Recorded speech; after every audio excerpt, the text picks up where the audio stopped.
Old-time blacksmiths had forearms like Popeye. Farmers too, back when farming meant pitchforking hay and splitting wood and hauling buckets from the well every single day. Lumberjacks working an axe from sunrise to sundown. None of these guys ever set foot in a gym, and none of them ever did a wrist curl. Their forearms came from the work, and they'd embarrass most modern lifters. The same thing shows up in the modern world, just in different clothes. Rock climbers and competitive arm wrestlers walk around with some of the most developed forearms on the planet right now. They do train the grip directly, and they train it hard, but not the way most people at a regular gym would. No endless wrist curls with a pink dumbbell.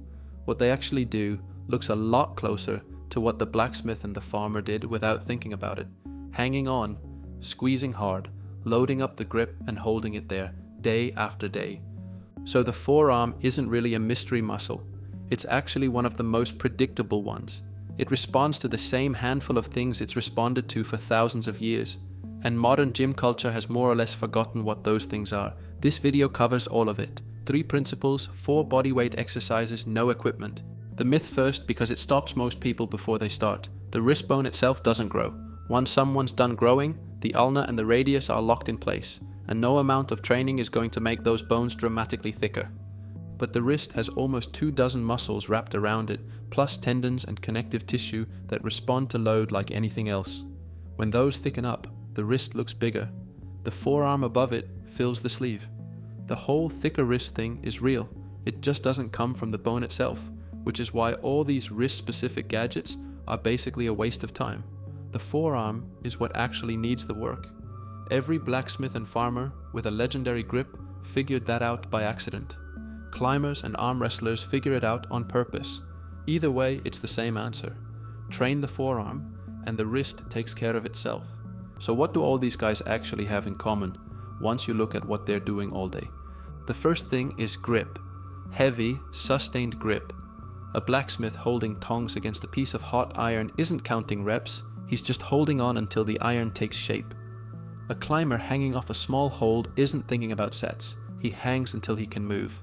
An arm wrestler at the table isn't doing anything quick either. He's squeezing everything he has and holding it there until the other guy breaks. That's what the forearm responds to. Time under tension, not clean little reps counted out on a bench. The second thing is frequency. Farmers and blacksmiths and lumberjacks were working 6 days a week, from dawn until dark. The grip was firing more or less non-stop. Forearm muscles are mostly slow twitch fibers. They recover pretty fast, and they respond to high frequency way better than the bigger muscle groups most people are used to programming. Once a week isn't going to cut it, and it never really did. Third thing is thick objects. Axe handles, pitchfork shafts, tong handles, climbing holds, wooden barrels. Nothing they touch is pencil thin.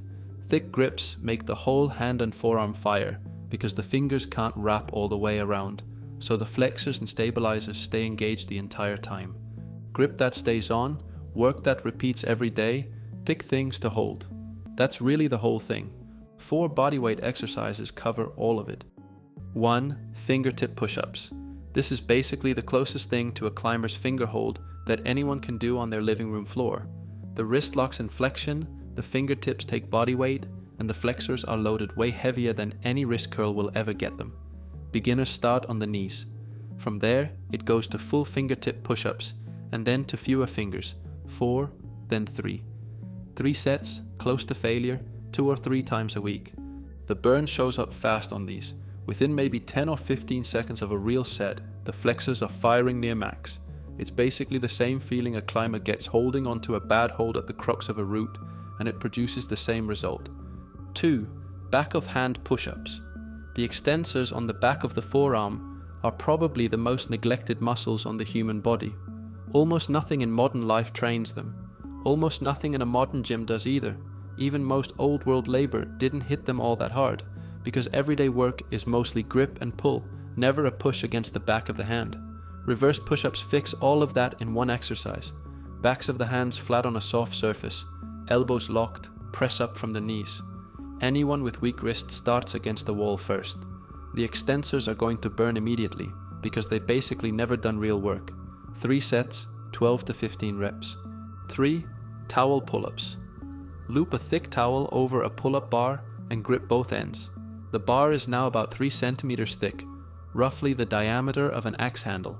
the brachioradialis, which is the muscle that gives the upper forearm its width and that block-like look, has to fire hard just to hold on.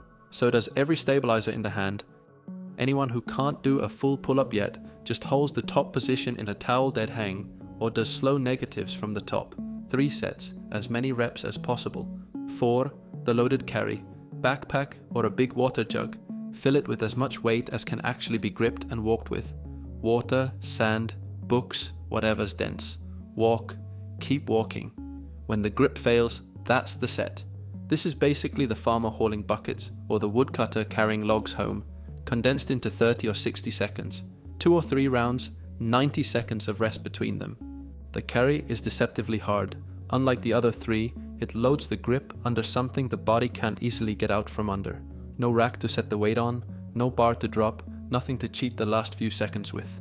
That's the same demand a farmer or a lumberjack faced every day, and it's why the carry builds forearm mass faster than almost anything else.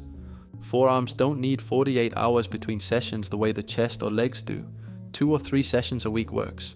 Monday, Wednesday, Friday is a fine template. A 4th session is fine once the tissue has adapted. Progression is where people usually mess up. In a gym, progression means adding weight to a bar. With body weight forearm work, weight isn't really the variable. 3 other things are.